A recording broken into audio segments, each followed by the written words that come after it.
ہم نے جب کلمہ پڑھا ہم نے اپنے اللہ کو رب ماننے پر رضامندی کا اظہار کیا اور رب کے تمام حقوق ہمارے ذمے آ گئے۔ ہم نے جب دین اسلام کو قبول کیا اب دین اسلام کے تمام حقوق ہمارے ذمے آ گئے۔ ہم نے جب محمد رسول اللہ صلی اللہ علیہ وسلم کو نبی اور رسول ماننے پر رضامندی کا اظہار کیا وہ تمام حقوق ہمارے ذمے آ گئے۔ اب نبی کی زندگی ہماری زندگی، نبی کا نمونہ ہمارا نمونہ، نبی کا طرز ہمارا طرز۔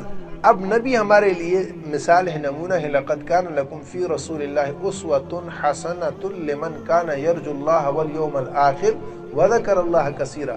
اب اس سے بڑھ کر اور کوئی چیز نہیں ہے۔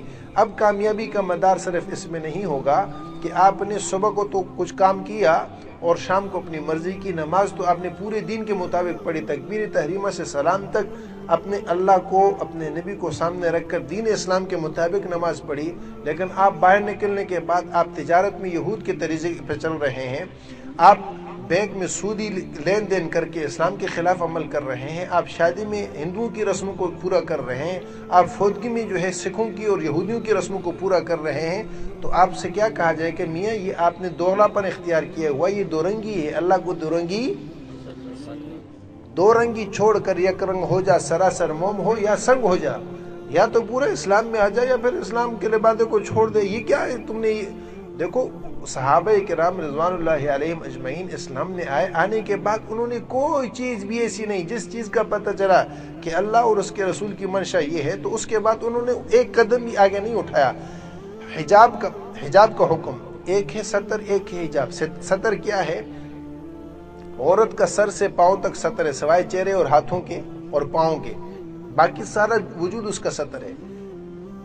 اور ستر جو ہے وہ ہر حال میں چھپانا فرض ہوتا ہے، جیسے مرد کا ناف سے گھٹنے تک یہ ستر ہے، اس کا ہر حال میں چھپانا فرض ہے، چاہے وہ نماز میں ہو یا غیر میں ہو، ہر حال میں اس کا چھپانا فرض ہے، کسی حال میں بھی۔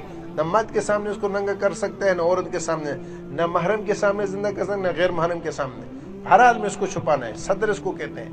اور حجاب غیر محرم سے اپنے پورے وجود کو چھپانا، یہ حجاب ہے۔ عورتوں کے لیے حجاب کا حکم ہے۔